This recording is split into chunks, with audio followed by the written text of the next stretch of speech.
Hi అండి. Welcome back to కథల పొదరిల్లు. Please ముందుగా వీడియోకి చిన్న లైక్ చేయండి. ఈరోజు స్టోరీ 'యారగంట్ హస్బెండ్' ఎపిసోడ్ నెంబర్ 122. కథను రచించిన వారు చిన్ను గారు, వాయిస్ ఓవర్ మీ శ్వేత. ఇక లేట్ చేయకుండా స్టోరీలోకి ఎంటర్ అయిపోదాం. జాను, నువ్వేనా ఇలా ఫీల్ అవుతుంది? నువ్వు చాలా స్ట్రాంగ్ అనుకున్నా, బట్ నువ్వు ఇంత సెన్సిటివ్ అనుకోలేదు. జాను, నువ్వు డిస్ట్రిక్ట్ కలెక్టర్, ఇలా ఏడుస్తావా? How funny! చూడెలా అయిపోయిందో ఫేస్ అంతా ఎర్రగా ఉంది. నువ్వేడుస్తున్నా కూడా చాలా ముద్దుగా ఉన్నావే. హా, మీకు నేనేడుస్తుంటే సరదాగా ఉందా? అంటూ హర్షని 2 చేతులతో కొడుతుంది. ఆ, ఆగవే. మొగుడ్నిలా కొట్టడం పాపమే. నీ మీద ఎంక్వైరీ వెయ్యాలే. లాభం లేదు జానకి. చేతులు పట్టుకుని ఆపేస్తూ జానకి ముందు కొంగి కదలకుండా లాక్ చేసి లిప్ లాక్ చేసేస్తాడు. హా అంటూ హర్ష నుండి తప్పించుకోవడానికి ట్రై చేస్తూ హర్ష కిస్కి బెండ్ అవ్వక తప్పలేదు. 5 నిమిషాల తర్వాత జానకిని వదులుతూ, జాను, ఏడుపు ఆపేశావా? నువ్విలా ఉండాలి కానీ ఏడుస్తూ కాదు. అయినా ఇంట్లో అందరూ ఉన్నారు కదా జాను. పైగా మనమేమైనా వాణ్ణి చేరుకోలేనంత, చూడలేనంత దూరంగా ఉన్నామా? కాల్ చేస్తే 20 మినిట్స్ అంతే కదా. వాడికేం కాదు, బానే ఉంటాడు. ఇలా అనుకొని ఇంట్లో ఆగిపోతే ఆడపిల్ల కెరియర్ అక్కడే ఆగిపోతుంది. నా జాను కల ఆగిపోవడం నాకిష్టం లేదు. అర్థం చేసుకోవే. We can manage. అయినా నివిని వదిలి ఉన్నావు కదే, ఇప్పుడెందుకు భయపడుతున్నావు? హా, అప్పుడు నా సిచ్యువేషన్ అలా ఉంది, తప్పదు. నివి ఫ్యూచర్ బావుండాలంటే తప్పదు కాబట్టి మనసు కష్టపెట్టి వెళ్ళాను. కానీ ఇప్పుడు అంతకన్నా బాధపడ్డాను హర్ష గారు. ఆ రోజు మీరు లేరు, ఒంటరిదాన్ని. కానీ ఈరోజు నాకు మీరున్నారు. హర్ష జానకి నోటి మీద వేలు పెట్టి ఆపేస్తూ, నేనున్నా లేకున్నా నువ్వు మాత్రం ఎప్పుడూ జానకిలానే ధైర్యంగా ఉండాలి. జానకి ఐఏఎస్ లాగానే ఉండాలి. అర్థమవుతుందా? ఇంక వెళ్దామా? లేట్ అవుతుంది. జానకి ఓకే అన్నట్టు తలాడిస్తుంటే, హా, నా దగ్గర మెయిన్ నైట్ మన బెడ్ మీద మాత్రం నా జానులాగే ఉండాలి బంగారం. లేదంటే మాత్రం జానకి మెడ మీద వేలితో రాస్తూ గిలిగింతలు పెడుతున్నాడు. హా హర్ష గారు, చేసింది చాలు, చనువిస్తే చాలు సంకనెక్కేస్తారు, పదండి. జానకి మాటలకు హర్ష నవ్వుతూ కార్ స్టార్ట్ చేసి జానకిని సెక్రటరియట్లో డ్రాప్ చేసి వెళ్ళిపోతాడు. సార్, ఈరోజు జానకి మేడం మళ్ళీ ఛార్జ్ తీసుకుంటున్నారంట. ఇప్పుడే న్యూస్ తెలిసింది. జానకి మేడం వచ్చేస్తున్నారు. త్వరగా మేడం క్యాబిన్కి రెడీ చేయాలి. జానకి వస్తుందన్న మాటకి గొంతులో వెలక్కాయ పడేసరికి పచ్చి చేదు తిన్నట్టు ఉంటే గ్లాస్ వాటర్ గటగటా తాగేస్తాడు అసిస్టెంట్ కలెక్టర్ ముకుల్. సార్, నేనే ముకుల్ మాట్లాడుతున్నా. ఇన్ని రోజులు మన ఆటలు సాగాయి, కానీ ఇంకా ఛాన్స్ లేదు. ఈరోజు జానకి మేడం వచ్చేస్తున్నారు ఛార్జ్ తీసుకోవడానికి. ఇప్పుడు నా హ్యాండ్స్లో కూడా ఏం లేదు. నన్ను ఇంకేం అడగకండి. నేను ఇంకేం ఫేవర్ చేయలేను. అలానే ఇంకా కాంట్రాక్ట్స్ విషయం కూడా మర్చిపోండి. తీగ లాగితే డొంక కదిలినట్టు ఇన్ని రోజులు మన మోసాలు బయటపడతాయి. షటప్. ఈ మలహోత్రాన్ని భయపెడుతున్నావా? ఆ జానకి నా వరకు వచ్చిందంటే నేనే దాని జోలికి వస్తాను. సార్, మీకు మేడం కెపాసిటీ తెలీదు. 2 ఇయర్స్ బ్యాక్ ఈ సిటీలోనే పెద్ద బిల్డర్ జేపీ సార్ గారిని ఏం చేసిందో తెలుసా? ఇప్పటికే జైలు నుంచి తప్పించుకొని బయటకు కూడా రాలేక ఉన్నారు. అసలు ఉన్నారో లేదో కూడా తెలీదు. అంత పెద్ద తన ఎంపైర్నే వేళ్లతో సహా పీకేసింది. ఇంకా చెప్పాలంటే ఒకటి కాదు, చాలా ఉన్నాయి. జానకి మేడం మంచితనాన్ని చూడాలనుకోవాలి కానీ కోపాన్ని కాదు సార్. నా మాట విని ఆ కాంట్రాక్ట్ జోలికి వెళ్ళకండి. దానికోసం వెళ్తే మన ప్రీవియస్ ఫ్రాడ్స్ కూడా బయటపడతాయి. షటప్. ఆ జేపీ నా అన్నయ్య. తను పారిపోవడం కాదు, ఇప్పుడు నా దగ్గరే ఉన్నాడు. నా అన్నాలు అవ్వడానికి కారణం ఆ జానకి. నన్నేం చేస్తుందో నేను చూస్తాను. నా వరకు వస్తే దానికి చావును పరిచయం చేయడం కాదు, చంపి చూపిస్తాను. ముందు నువ్వు నేను చెప్పింది చెయ్యి. ఆ కాంట్రాక్ట్ నాకు ప్రెస్టీజియస్. దానికోసం నేను ఎంతవరకైనా వెళ్తాను. దాన్ని యాక్సెప్ట్ చేస్తూ నాకు ఈ డిక్లరేషన్ సైన్ కావాలి. సార్, నిన్న వరకు అయితే నేనే సైన్ చేసేవాణ్ణి, కానీ ఇప్పుడు జానకి మేడం సైన్ కావాలి. ఒక్కరోజు ముందు మీరిచ్చినా, లేదా జానకి మేడం ఒక్కరోజు లేటుగా వచ్చినా బాగుండేది. ఇప్పుడు జానకి మేడం సైన్ కంపల్సరీ. హాహా, అయితే ఆ జానకి ఈరోజు ఛార్జ్ తీసుకోదు. అప్పుడు నీకు ఓకే కదా? సార్, ఈరోజు జానకి మేడం రాకపోతే నేను చేయగలను. ఓకే. నువ్వు నీ పనిలో ఉండు. నేను నా పనిలో ఉంటాను. చెప్పింది గుర్తుంది కదా? ఆ జానకి వెళ్ళకూడదు. అవసరమైతే కాళ్ళు విరిచేయండి. ప్రాబ్లమ్ ఏం కాదు. మోహన్, ఏంటి కాళ్ళు కాళ్ళు విరిచేయండి అంటున్నావు? ఏంటి? ఎవరికో ఏంటో అన్నా, ఆ జానకి ఈరోజు కలెక్టర్‌గా ఛార్జ్ తీసుకుంటుంది. ఆ మాట విన్నంతనే చైర్‌లో ఉన్న జేపీ పైకి లేస్తూ, నీకేమైనా పిచ్చా? కోరి కొరివితో తలగోక్కుంటున్నావు? నన్ను చూసి కూడా బుద్ధి రాలేదా? పోనీ తారాని చూసి కూడా తెలియలేదా? అది నేను చీకట్లో బ్రతకడానికి కారణం వాళ్ళే. జానకి జోలికి వెళ్తే తన ముందు తన భర్త హర్షిత్ ఉంటాడు. హర్ష సముద్రం లాంటోడు. ఎప్పుడూ ప్రశాంతంగా ఉంటాడు కానీ, సముద్రానికి కోపమొస్తే తనకు అందినంత తనలో కలిపేసుకుపోతుంది. హర్ష సునామీ లాంటోడు. నా మాట విను. నువ్వు వాళ్ళతో పెట్టుకుంటే నాకు షెల్టర్ ఇవ్వడం కాదు, నీకే షెల్టర్ లేకుండా పోతుంది. ఆ జానకి ఏమైనా తక్కువ అంటే ఇద్దరు ఇద్దరే. ఒకరి కోసం ఒకరు. చూసావు కదా! హర్ష జైల్లో ఉంటే ఎలా బయటపడేలా చేసిందో? ముందు వాళ్ళని వెనక్కి రమ్మని చెప్పు. అన్నయ్య, ప్రమాదాలతో ఆడుకోవడం ఈ మోహన్ మల్హోత్రా నైజం. వాళ్ళు నన్ను ఆడుకుంటారో, నేను వాళ్ళని ఆడుకుంటానో నీకే తెలుస్తుంది. వినరు. మంచి చెప్తే ఎవ్వరు వినరు. నేను మాత్రం విన్నానా? లేదు కదా! అనుభవిస్తే కాని తెలీదు. ఇప్పుడు నేను వేరే ప్లేస్ చూసుకునే టైం వచ్చేసింది. ఇన్ని రోజులు హ్యాపీగా ఉన్నా ఈ తారాతో. నేను కూడా ఎక్కడికైనా పారిపోతే బావుంటుంది. మూర్తి గారు, నేనే వస్తానన్నాను కదా! మీరెందుకొచ్చారు? మేడం, మా కలెక్టర్ గారు వస్తుంటే చూస్తూ అక్కడే ఉండడం నా వల్ల అవ్వలేదు. అందుకే వచ్చాను. ఆ మాటకి జానకి చిన్నగా నవ్వేస్తూ బయటకు చూస్తుంటే, సడన్‌గా కారు ఆగేసరికి ఏమైంది మూర్తిగారు? అంటూ అడుగుతుంది. తెలీదు మేడం అంటూ మూర్తి దిగి చూస్తుంటే, అప్పుడే కొందరొచ్చి మూర్తి మీద కర్రతో తల మీద కొడతాడు. జానకి అది చూసి కంగారుగా బయటకొస్తూ ఆగండి. మీరెవరు? ఏం చేస్తున్నారు? అంటూ వాళ్ళకి కోపంగా అడుగుతుంది. హా మేడం, మేము మీకోసమే వచ్చాం.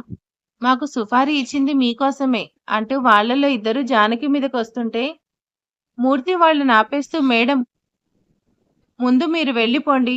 ఇక్కడే ఉంటే వాళ్ళు మిమ్మల్ని వదలరు అంటూ మూర్తి వాళ్ళను ఆపడానికి ట్రై చేస్తుంటే, మూర్తి గారు, మీరు వచ్చేయండి అంటున్న జానకి మీదకు కత్తితో వస్తున్న వాళ్ళని చూసి జానకి అక్కడి నుంచి పరిగెత్తడం స్టార్ట్ చేస్తుంది. హర్ష గారు, ఫోన్ లిఫ్ట్ చేయండి అంటూ పరిగెడుతూ జానకి హర్షకి కాల్ ట్రై చేస్తుంది. జానకిని వదిలి డైరెక్ట్‌గా సైట్‌కి వెళ్లిన హర్ష బాబు మొబైల్ కారులోనే వదిలి సైట్‌కి వెళ్లేసరికి జానకి కాల్ అటెండ్ చేయకుండా హర్ష సైట్‌లో వర్క్ ఇన్ఫెక్షన్ చేస్తున్నాడు. అయ్యో హర్ష గారు అంటూ మొబైల్ ట్రై చేసి వాళ్ళని చూస్తూ, ఎవరు వాళ్ళు? ఎందుకిలా చేస్తున్నారు అనుకుంటూ వాళ్ళ నుంచి దూరంగా పరిగెడుతుంది. అంతలో సడన్‌గా కారు తన పక్కకొచ్చి ఆగుతూ, మేడం కారెక్కండి అంటూ అరిచేసరికి జానకి కూడా ఇంకేం ఆలోచించకుండా కారెక్కేస్తుంది. క్షణంలో జానకి మిస్ అయ్యేసరికి జానకి కోసం వచ్చిన వాళ్ళు మిస్ అయిందని ఫ్రస్ట్రేట్ అవుతారు. మేడం ఫస్ట్ వాటర్ తాగండి అంటూ జానకికి వాటర్ ఇచ్చేసరికి జానకి వాటర్ తాగి థ్యాంక్స్ అంటూ చెప్పగానే కార్ డ్రైవ్ చేస్తున్న అమ్మాయి నవ్వుతూ, నేను మీకు థ్యాంక్స్ చెప్పాలి మేడం. బికాస్ డిస్ట్రిక్ట్‌ను గడగడలాడించిన కలెక్టర్‌ని సేవ్ చేశాను. బై ది బై, నేను కౌముది అండ్ మీరు జానకి ఐఏఎస్ కదా! కౌముది, థాంక్యూ టైంకి సేవ్ చేసినందుకు అంటూ వెనక్కి చూస్తూ వాళ్ళు రాకపోయేసరికి రిలీఫ్ ఫీల్ అవుతూ వెంటనే పోలీసులకి కాల్ చేసి ఇన్ఫార్మ్ చేస్తుంది. జానకి గారు, డోంట్ వర్రీ, ఇంక మీకు భయం లేదు. నేను భయపడ్డం లేదు కౌముది, ఆలోచిస్తున్నా. నా మీద ఈరోజు అటాక్ చేశారంటే ఎందుకు చేశారని ఆలోచిస్తున్నా. అది నేను డ్యూటీలో జాయిన్ అవుతున్న రోజు జరగడం ఏంటి? మీరేమనుకోకపోతే ప్లీజ్ నన్ను కలెక్టర్ ఆఫీస్ దగ్గర డ్రాప్ చేస్తారా? హలో ఇన్స్‌పెక్టర్ గారు, చెప్పండి. ఆ రౌడీస్ దొరికారా? మూర్తి గారు బానే ఉన్నారా? సారీ మేడం, మేమొచ్చేసరికి వాళ్ళు పారిపోయారు. మూర్తి గారు బానే ఉన్నారు. మేము హాస్పిటల్‌కి తీసుకెళ్తున్నాం అనేసరికి జానకి కాస్త రిలీఫ్ ఫీల్ అవుతుంది. జానకి గారు, కలెక్టర్ ఆఫీస్ వచ్చేసింది. ఓకే. థాంక్యూ కౌముది. నెక్స్ట్ టైం తప్పకుండా కలుద్దాం. మేడం కలవాలంటే మీ నెంబర్ కావాలి కదా! అంటూ అనేసరికి జానకి, కౌముది ఇద్దరు నెంబర్స్ ఎక్స్చేంజ్ చేసుకొని జానకి కలెక్టర్ ఆఫీస్‌లోకి వెళ్ళగానే కౌముది కూడా వెళ్ళిపోతుంది. సార్, ఆ కలెక్టర్ అమ్మ మా నుంచి తప్పించుకుంది. ఇప్పుడేం చేయాలి? ఏడ్చారు సన్నాసుల్లారా! మీరు దొరక్కుండా వచ్చేయండి. పోలీసులకు దొరికితే ప్రాబ్లమ్ అంటూ అనేసరికి ఆ రౌడీస్ అందరూ అక్కడి నుంచి పారిపోతారు. జానకి, ఈరోజు మిస్ అయ్యావు. కానీ నీ వల్ల నా డ్రీమ్ ప్రాజెక్ట్ ఏమన్నా అయితే మాత్రం నిన్ను వదలను. I will see your end. Janaki IAS. Sivaram మల్ Sivaram Malhotra group of industry file నా ఛాంబర్‌కి పంపించండి. దాన్ని ఫైనలైజ్ చేసి క్లియరెన్స్ సర్టిఫికేట్ ఇచ్చి వాళ్లకు ఫైల్ సబ్మిట్ చేయాలి. సార్, ఈరోజు జానకి గారు వచ్చేస్తున్నారు. మేడం చెక్ చేసి షట్ అప్. జానకి రాలేదు. ఈరోజు రాదు. నేనే ఇప్పుడు ఇక్కడ. నేను చెప్పింది చేయనట్టు చెయ్యి. నేను రాను అనుకున్నారా? రాలేను అనుకున్నారా? వస్తాను అన్నాక రాకుండా ఉండడం ఎప్పుడైనా చూసారా? Assistant collector Mukul. మేడం, మీరొచ్చేశారా? అంటూ జానకిని చూస్తూ భయాన్ని దాచిపెడుతున్నాడు ముకుల్. హా ముకుల్, మిమ్మల్ని అడిగేది. వస్తాను అన్న నేను రాను అని ఎలా అనుకున్నారు? అదేం లేదు మేడం. జస్ట్ క్యాజువల్‌గా అన్నాను. ఓకే, ఇప్పుడు నేనొచ్చేశాను కదా! ఇంక ఇక్కడ మీ ఇంటర్ఫరెన్స్ అనవసరం. అవసరం లేదు. మీరు మీ వర్క్ చూసుకోండి. అండ్ ఆల్ ఆఫ్ యూ, మీరు మీ వర్క్ చూసుకోండి అంటూ చెప్పి జానకి తన క్యాబిన్‌కి వెళ్ళిపోయింది. చచ్చాం. జానకి మేడం వచ్చేశారు. ఇంక నిజం బయటపడితే అంతే సంగతులు అనుకుంటూ ముకుల్ తన ప్లేస్‌కి వెళ్ళిపోతాడు. విశాల్, వర్క్ టైంకి కంప్లీట్ అవ్వాలి. Do it fast. ఇదేంటి జాను ఇన్నిసార్లు కాల్ చేసింది? Is it everything okay? అనుకుంటూ జానకికి కాల్ బ్యాక్ చేస్తాడు. జాను, సారీ, మొబైల్ కార్‌లోనే మర్చిపోయాను. సైట్‌కి వెళ్ళాను. అన్నిసార్లు చేశావు. అంతా బానే ఉందా? హర్ష గారికిప్పుడు జరిగింది చెప్తే లేనిపోని టెన్షన్. ఎందుకులే అనుకుంటూ బానే ఉంది హర్ష గారు. ఊరికే ఏం చేస్తున్నారని కాల్ చేశాను. మీతో మాట్లాడాలనిపించింది అంతే. హా, అప్పుడే మిస్ అవుతున్నారా ఐఏఎస్ గారు? పోనీ ఒకసారి రమ్మంటారా? అలా దేవి గారి దర్శనం చూసుకొని వెళ్తాను. ఏమంటారు? ఈవినింగ్ వరకు ఆగమంటాను హర్ష గారు. సరే, నేను మళ్ళీ కాల్ చేస్తాను. నాకు వర్క్ ఉంది శ్రీవారు. ఇంకా డిస్టర్బ్ చేయకుండా. హలో హలో, కాస్త తట్టుకోండి శ్రీమతి గారు. మీరే కాల్ చేసి మీరే అంటున్నారా? నైట్‌కి నీకు పనిష్మెంట్ ఇవ్వాల్సిందే. తప్పదు. రెడీగా ఉండు అంటూ నవ్వుతూ కాల్ కట్ చేస్తాడు. జానకి చేతిలో ఉన్న మరో మొబైల్ రింగ్ అవుతుంటే ఆ మొబైల్ చూస్తూ రోడ్డు మీద గొడవలో రౌడీ మొబైల్ పడిపోవడం గుర్తొచ్చి ఆ మొబైల్ చూస్తూ ఇది మామూలు అటాక్ కాదు, కావాలని చేశారు, ఎవరై ఉంటారు అంటూ ఆ కాల్ లిఫ్ట్ చేస్తుంది. రేయ్ దద్దమ్మల్లారా, ఆ కలెక్టర్ వస్తున్న రూట్ అండ్ టైం అన్నీ చెప్పి దాన్ని ఆఫీస్‌కి రాకుండా చెయ్యండంటే వచ్చేలా చేస్తారు. మిమ్మల్ని నమ్మి మల్హోత్రా సార్ రౌడీస్ కావాలంటే మిమ్మల్ని నేనే రిఫర్ చేశాను. ఇప్పుడు నన్ను షంటేస్తున్నాడు. రేయ్, అడుగుతుంటే అలానే ఉన్నావ్? నోట్లో ఏమైనా బెల్లం గడ్డ పెట్టుకున్నావా? జానకి, జానకి ఐఏఎస్ మాట్లాడుతున్నా. ఏం మాట్లాడాలో చెప్పు అంటూ జానకి అనేసరికి అంతవరకు మాట్లాడుతూ ఉన్న ముకుల్ భయంతో కాల్ కట్ చేసేస్తాడు. జానకి ఆ నెంబర్ చూస్తూ సేవ్ చేసుకొని నెంబర్ డీటెయిల్స్ తీసుకోమని పోలీసులకు ఇన్ఫార్మ్ చేస్తుంది. హాఫ్ అన్ అవర్‌లో తనకొచ్చిన మెయిల్‌ని ఓపెన్ చేసి చూస్తూ అక్కడున్న నేమ్ చూసి తన కనుబొమ్మలు ముడిపడుతుంటే అవన్నీ చూసి నార్మల్‌గా తన పని తను చేసుకుంటూ ఉంది. My God! వాడికి అనవసరంగా కాల్ చేశాను. చేయకుండా ఉన్నా పోయేది. జానకి మేడం దగ్గర వాడి మొబైల్ ఉంటుందని ఎక్స్‌పెక్ట్ చేయలేదు. మేడంకి నెంబర్ తెలీదు కాబట్టి ప్రాబ్లం లేదులే. ఇకపై జాగ్రత్తగా ఉండాలి. ఇలా ఉండకూడదు. ఇంకెన్ని రోజులు మన మధ్య లేనిపోని దాని కోసం బాధపడుతూ ఉంటారండి. శ్రావణి మనకు దూరమైనా జానకిలోనే తనని చూసుకుంటూ ఉందాం. మనస్తత్వాలు వేరైనా రూపంలో ఇద్దరు ఒకటే కదా! జానకిని చూసుకుంటూ అన్నీ మర్చిపోవడానికి ప్రయత్నించండి. అదే అనుకుంటున్నా లక్ష్మి. శ్రావణి లేకపోయినా జానకి ఉంది. అది చాలు. జానకిని హర్ష బాగా చూసుకుంటున్నాడు. పిల్లలు, సంసారం చాలా ఆనందంగా ఉంది. పైగా ఈ జిల్లా కలెక్టర్. ఇంకేం కావాలి? మనకున్న అడ్డాలన్నీ పోయాయి కదా! అన్నీ మర్చిపోవడానికి ప్రయత్నిస్తాను. జానకి నిన్నే చెప్పింది. ఈ రోజు నుంచే మళ్ళీ కలెక్టర్‌గా వెళ్తుందంట. బాబుకు దూరంగా ఉంటున్నందుకు చాలా బాధపడింది. కన్నబిడ్డ అంటే అంతే కదా లక్ష్మి. ఆ ప్రేమ ఏంటి అనేది కంటేనే కదా తెలిసేది. ఇప్పుడు జానకి కూడా అదే పరిస్థితుల్లో ఉంది. అందుకే తన కన్న కొడుకుని వదిలి ఉండలేకపోతుంది. మెల్లిగా 4 రోజులు పోతే అలవాటు పడుతుంది. ఏవండి, దగ్గరలోనే మన మనవడి పుట్టినరోజొస్తుంది. వాడు పుట్టి అప్పుడే సంవత్సరం అయింది. మనం అమ్మమ్మ, తాతయ్య అన్న పేరే కానీ వాడికి పెట్టిందేం లేదు. మనకంటూ ఉన్నది వాళ్ళే కదా! ఈసారైనా బాబుకేమైనా మంచి గిఫ్ట్ ఇద్దాం. హా! తప్పకుండా ఇద్దాం లక్ష్మి. జీవితంలో మర్చిపోలేని గిఫ్ట్‌నే ఇద్దాం. మనకంటూ ఉన్నది ఇప్పుడు వాళ్ళే కదా! వెరైటీగా మాట్లాడుతున్నాడేంటి? What's all this Mukul? ఈ 1 ఇయర్ నుంచి అసలేం జరుగుతుంది? కాస్త ఏమైనా నాకు చెప్తావా? ఈ ప్రాజెక్ట్స్ అన్నీ కూడా ఒకే కంపెనీకి వెళ్ళడం ఏంటి? మిగతా వాళ్ళేం చేస్తున్నారు? అన్నీ మల్హోత్రాకి వెళ్ళడానికి స్పెషల్ రీజన్ కానీ, లేదా స్పెషల్ ఇంట్రెస్ట్ గాని ఏమైనా ఉందా? నేనేమైనా తెలుసుకోవచ్చా? అంటూ తనని సూటిగా చూస్తూ టేబుల్ మీద ఉన్న పేపర్ వెయిట్‌ని రోల్ చేస్తుంది జానకి ఐఏఎస్. ముకుల్, చెప్పండి. అడుగుతుంటే అలా నేల చూపుల్ని చూస్తున్నావ్? అన్ని ప్రాజెక్ట్స్ కూడా మల్హోత్రాకి వెళ్తున్నాయి. అవును. ఈ వెంచర్ ప్రాజెక్ట్ ఫైల్ ఏంటి? నేను తెలుసుకోవచ్చా? అంటూ రామ్‌నగర్ బస్తీ ఫైల్ తన ఎదురుగా వేస్తుంది. అయిపోయింది. మేడం గారికి డౌట్ స్టార్ట్ అయింది. ఇప్పుడు కవర్ చేయకపోతే కంప్లీట్‌గా నిజం బయటపడుతుంది. అది మేడం.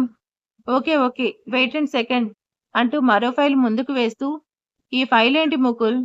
రామ్‌నగర్ బస్తీ వాళ్ళు పెట్టుకున్న దస్తీ. ఈ ఫైల్ మూవ్ చేయకుండా అంతమందిని ఎలా బస్తీ నుంచి ఖాళీ చేయిస్తారు? కనీసం ఇంటిమేషన్ కూడా లేదు. మల్హోత్రాకి ఎలా శాంక్షన్ చేస్తారు? అసలేం జరుగుతుందిక్కడ? మీరంతా డ్యూటీ చేస్తున్నారా? వచ్చి తిని టైం అవ్వనగానే వెళ్ళిపోతున్నారా? మేడం, రామ్‌నగర్ బస్తీ ల్యాండ్ మల్హోత్రా వాళ్ళదంట. అందుకే వాళ్ళు ఖాళీ చేయించారు. ఇప్పుడు అందులో వెంచర్ స్టార్ట్ చేస్తున్నారు. వాట్? అంటే ఏంటంట? అంటే అవునో కాదో కూడా తెలియకుండా, తెలుసుకోకుండా శాంక్షన్ చేశారా? ఏం చేస్తున్నారు? ఇక్కడ వర్క్ చేస్తున్నారా? లేదా ఈగలు తోలుకుంటున్నారా? ప్రాపర్ ఎవిడెన్స్ లేకుండా అనుకుంటా ఏంటి? అది మేడం. మరి అన్నీ కరెక్ట్‌గానే ఉన్నాయి కదా! ఏంటి ఉన్నాయి? ఇంతవరకు శాంక్షన్ చేసిన అన్నిటినీ కూడా క్యాన్సిల్ చేస్తున్నట్టు ఆర్డర్ పాస్ చెయ్యి. మేడం, అలా చేయడం కుదరదు. వాళ్ళు కేస్ వేస్తే మనకు problem. Hell with problems. First do what I say. కానీ మేడం, కానీ లేదు, బోనీ లేదు. రామ్‌నగర్ బస్తీ వాళ్ళు వాళ్ళని ఖాళీ చేయకుండా చూడమని పెట్టిన దరఖాస్తు, ఇవన్నీ కూడా వాటిని కనీసం చూడకుండా పక్కన పడేసిన పేపర్స్, ఇవన్నీ కూడా ఇవి చాలు కదా! ముకుల్ ఇప్పుడు చెప్పింది చేయనట్టు మొత్తం చెయ్యి. Can you here that? ఈవిడ వచ్చి రాగానే మళ్ళీ స్టార్ట్ చేసింది. ఇప్పుడు తీగ లాగితే డొంక కదిలినట్టు మొత్తం బయటపడుతుందేమో. ముకుల్, మనం ఇప్పుడు రామ్‌నగర్ బస్తీకి వెళ్ళాలి. కార్ రెడీ చెయ్యి. హా! 1 మినిట్. ఒకసారి మొబైల్ ఇచ్చి వెళ్ళు. ముకుల్ దగ్గర మొబైల్ తీసుకుని పంపిస్తుంది జానకి. ఈ రోజుతో బస్తీ వాళ్ళని ఖాళీ చేయిస్తాను అన్నారు. మల్హోత్రా సార్ అక్కడేమవుతుందో ఏంటో. ఇప్పుడు అక్కడికి వెళ్తే ఏమవుతుందో ఏంటో. ఇదే మీకు లాస్ట్ అండ్ ఫైనల్ వార్నింగ్. బస్తీ వాళ్ళంతా ఖాళీ చేసి వెళ్ళిపోవాలి. లేదంటే ఖాళీ చేపిస్తాం. గవర్నమెంట్ కూడా మాకు ఆర్డర్స్ ఇచ్చింది. ఈ ప్రాపర్టీ మాది. ఇప్పుడు అందరూ ఖాళీ చేసి వెళ్ళిపోవాలి అంటూ కోపంగా అరుస్తున్నాడు అక్కడున్న జనాలను చూస్తూ. ఏదేమైనా కూడా మేము ఈ బస్తీ వదిలి వెళ్లేది లేదు. మేమిక్కడే ఉంటాం. ఏ గవర్నమెంట్ వచ్చి మమ్మల్ని పంపిస్తుందో చూద్దాం అంటూ అక్కడ జనాలంతా కూడా మధ్యలోనే నిలబడ్డారు. సార్, మేమే ఆ బస్తీ వాళ్ళు ఎంత చెప్పినా కూడా ఖాళీ చేసి వెళ్ళడానికి రెడీగా లేరు. చాలా మొండిగా ఉన్నారు. ఇది చెప్పడానికే నేను మిమ్మల్ని అక్కడుంచింది. ఇప్పుడే వస్తున్నా అంటూ కోపంగా కాల్ కట్ చేస్తూ, సార్, ఆ బస్తీ వైపుకి టర్న్ చేస్తాడు మోహన్ మల్హోత్రా. 5 నిమిషాల్లో కార్ బస్తీలో ఆపుతూ చేతిలో సిగరెట్ ని స్టైల్ గా ఫైట్ చేస్తూ వస్తున్నాడు. సార్, హ్యాండ్ తోనే ఆగు అన్నట్టు చూపిస్తూ అందరినీ చూస్తూ లాస్ట్ పఫ్ స్మోక్ చేసి కాలి కింద క్రష్ చేస్తూ, ఈ పేపర్, ఈ ల్యాండ్ నాది అని చెప్తూ ఇస్తున్న పేపర్స్. అందరు ఇప్పుడే ఖాళీ చేసి వెళ్ళాలి. లేదంటే మాత్రం ఊరుకునేది లేదు. మేము ఖాళీ చెయ్యం. మేం చేయిస్తాం అంటూ రౌడీలకు సైగ చేయగానే వాళ్ళ మీదకు వెళ్తున్న అదే టైంలో వీళ్లకు మధ్యలో వచ్చి ఆగుతుంది కన్వే కార్. అందరూ ఆశ్చర్యంగా చూస్తుంటే కార్ డోర్ ఓపెన్ చేసుకుంటూ బయటకు వస్తుంది Janaki. Green cotton colour sari, చేతులు నెక్ మొత్తం కవర్ చేస్తూ, బ్లౌజ్ హుందాగా ముడివేసిన జడ, కళ్ళల్లో చెదరని కాన్ఫిడెన్స్ చూస్తుంటే చూడాలనిపిస్తూ అలా ఉంది. మొదటిసారి జానకిని చూస్తున్న మల్హోత్రా అనుకుంటాడు, వాట్స్ గోయింగ్ ఆన్ హియర్? అక్కడేం చేస్తున్నారు? అంటూ అందర్నీ చూస్తూ అడుగుతుంది జానకి. కలెక్టర్ అమ్మా, మాకు మీరే న్యాయం చేయాలి. మమ్మల్ని ఖాళీ చేయిస్తున్నారు. మాకు ఇల్లు లేకుండా చేయాలని చూస్తున్నారు. భయపడకండి, మిమ్మల్ని ఎవరూ ఖాళీ చేయించలేరు. మీకు అన్యాయం చేయడానికే వచ్చాను. సారీ, మీకు న్యాయం చేయడానికే వచ్చాను. Excuse me, what's going on? Oh collector అమ్మా, ఈ ల్యాండ్ మాకే సొంతం అంటూ ఇచ్చిన పేపర్స్ అంటూ జానకికి చూపిస్తాడు.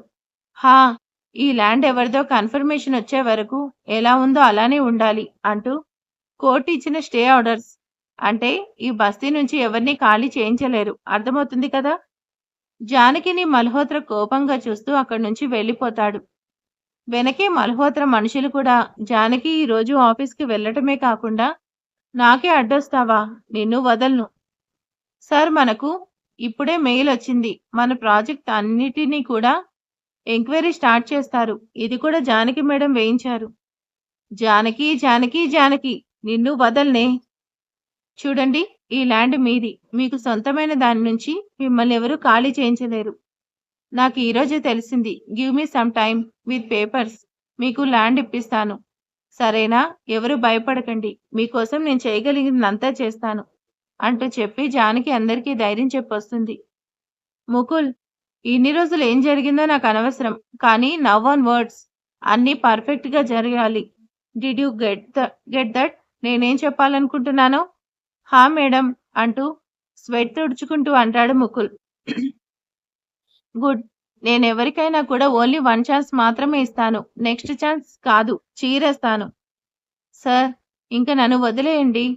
జానకి మేడం నా మీద డౌట్ కాదు, కన్ఫర్మేషన్ వచ్చింది. ఇంక నన్ను ఇన్వాల్వ్ చేయకండి అంటూ పెట్టేస్తాడు Mukul. Shit. Janaki, I don't leave you అంటూ జానకి ఇంటికి కార్ని పోనిస్తాడు చాలా ఫాస్ట్గా. కన్నా, ఆ అమ్మను మిస్ అయ్యావా నాన్నా అంటూ వస్తూనే జెర్సీ దగ్గరికి వెళ్ళిపోతుంది జానకి. జానకిని చూసిన జెర్సీ గెంతులు వేస్తూ కేరింతలు కొడుతూ ఏడుస్తున్నాడు. జస్ట్ 5 మినిట్స్ నాన్న, ఫ్రెష్ అయ్యి వచ్చేస్తాను, ఏడవకు. గుడ్ బై కదా అంటూ జానకి వెళ్ళి ఫ్రెష్ అయ్యి వచ్చి బాబుని ఎత్తుకుని ముద్దు చేస్తూ మొహమంతా ముద్దులు పెడుతుంది. నా బంగారం అంటూ బాబుని ఆడిస్తూ తినిపిస్తుంది. జానకమ్మ, మిమ్మల్ని కలవాలని ఎవరో వచ్చారు. వస్తున్నా, కూర్చోమని చెప్పు వరాలు. కన్నా, అమ్మ కోసం ఎవరో వచ్చారంట, వెళ్ళి చూద్దామా? పద నాన్న అంటూ బాబుని తీసుకుని గార్డెన్ నుంచి లోపలికి వస్తుంది. సింపుల్గా కట్టిన శారీ, లూజ్గా వదిలేసిన హెయిర్. అసలు మార్నింగ్ చూసింది తనేనా అన్నట్టుంది. మార్నింగ్ చూస్తే పెద్దదానిలా ఉంది, ఇప్పుడు చిన్నపిల్లలా ఉంది అనుకుంటూ చూస్తున్నాడు మల్హోత్రా. మరిక తర్వాత ఏం జరగబోతుంది ఏంటి అనేది నెక్స్ట్ పార్ట్లో చూద్దాం. ఈరోజు వీడియో ఎలా ఉందో ప్లీజ్ కామెంట్ చేసేయండి, లైక్ చేయండి. Thank you for watching.